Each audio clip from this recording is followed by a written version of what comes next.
শরীর খুব কষ্ট হচ্ছিল, কিন্তু তার বেড়ে ওঠা এবং জন্ম বেড়ে ওঠা সব ঢাকাতে নাগালপাড়ায়। আমি যখন এক যুগ আগে জাতীয় প্রেস ক্লাবের সহসভাপতি পদে দাঁড়িয়েছিলাম, নিউজ টুডে গিয়ে আমি তোমাকে কখনো গ্রামে দেখিনি, কিন্তু তার জন্ম নাকালপাড়ায়, বড় হওয়া নাকালপাড়ায়, তাই গ্রামে। আমার বাড়ি ভুইয়া বাড়ি, তার বাড়ি মুন্সি বাড়ি, পাশাপাশি বাড়ি। সে থেকে আমাকে সে বাইসে ডাক, নোয়াখালীর আঞ্চলিক ভাষায় যখনই দেখা হতো বাইসে কেমন আছে। আর তার ওয়াইফ সুমি আর আমার স্ত্রী একই মহল্লায় বড় হয়েছে, কাকতালীয়ভাবে আছে দুজনের সাথে আমার প্রেস ক্লাবে 26 বছর পর। অনেক স্মৃতি, অনেক ঘটনা, আমি ব্যক্তিগত স্মৃতি ছাড়া আর যাবো না। আমরা জানালা শুরু করবো। আমি জাতীয় প্রেস ক্লাবের সভাপতির পক্ষ থেকে কাজী রওনক হোসেনকে সংক্ষিপ্ত দুটি কথা বলার জন্য অনুরোধ করছি। তার আগে বক্তব্য রাখবেন মাসুদের ছোট ভাই শওকত, ক্ষমা চেয়ে নেবেন, কথা বলবেন মাসুদ সম্পর্কে সংক্ষেপে।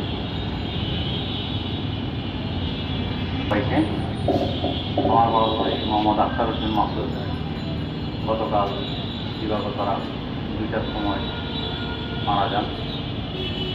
আমি ভাইয়ের পক্ষ থেকে আপনাদের সবার কাছে ক্ষমা চেয়ে নিলাম আর এটা করে যাওয়ার চেষ্টা করব। আপনাদের সবাইকে অসংখ্য ধন্যবাদ এই জানাজা অংশগ্রহণ করার জন্য। আসসালামু আলাইকুম। আমাদের এখানে উপস্থিত আছেন ঢাকা সাংবাদিক ইউনিয়নের সাবেক সভাপতি এলাইন সাহায্য, আরও অনেক সিনিয়র সাংবাদিক নিউ নেশনের সাবেক সম্পাদক মোস্তফা কামাল মজুমদার, আরও অনেক উপস্থিত আছেন। এখন জাতীয় প্রেস ক্লাবের সভাপতির পক্ষ থেকে কিছু বলবেন ম্যানেজিং কমিটির সিনিয়র সদস্য কাজী রওনক হোসেন। আসলে জানাজাটাই বলবো, এখানে বেশি কথা বলার সুযোগ নাই বা উচিত না। আমি শুধু এটাই বলবো, আমি কিছুতেই এই হিসাব মেলাতে পারছি না। কালকে আমি স্টেজে যখন অনুষ্ঠান পরিচালনা করছিলাম, তখন উনি সামনে বসে এই অনুষ্ঠান উপভোগ করছেন, আর আজকে তার জানাজা। মানে মানুষের মৃত্যুটা কতটা আকস্মিক হতে পারে সেটার আরেকটা নমুনা।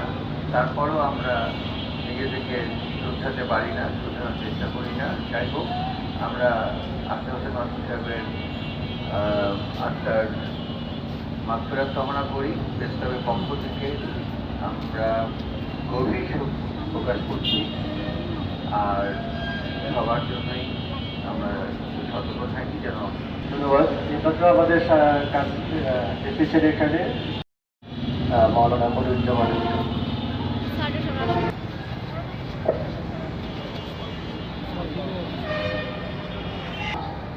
তার ছাত্রদের সাথে আমাদের পিছনে আদায় করতেছি।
সাংবাদিক ইউনিয়নের নেতৃবৃন্দ,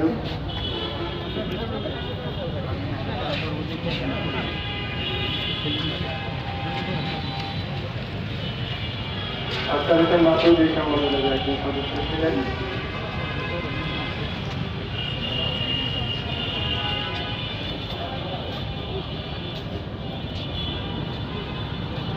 এই প্রস্তাবটা নিবেদন করতে আসছে ঢাকা সাংবাদিক সমবায় সমিতি লিমিটেড সজরুল হাসানের নেতৃত্বে।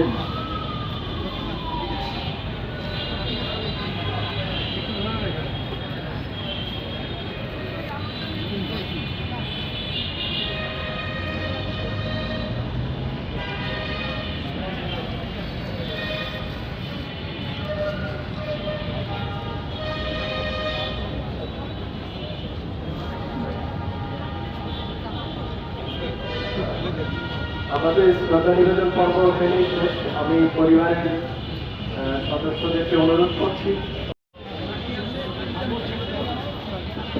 যারা দেখছেন তারা একটু পরিবার অন্যদেরকে দেখার সুযোগ দিন।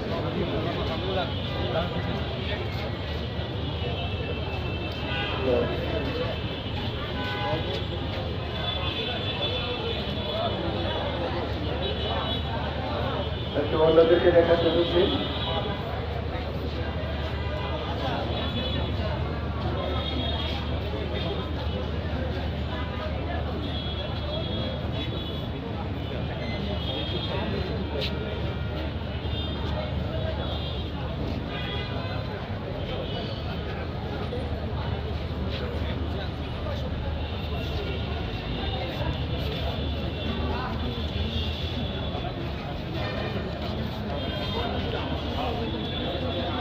ওকে, বক্তা রেখে দিন, শরীর দ্রুত একটু গাড়িতে তুলে দেওয়া হবে।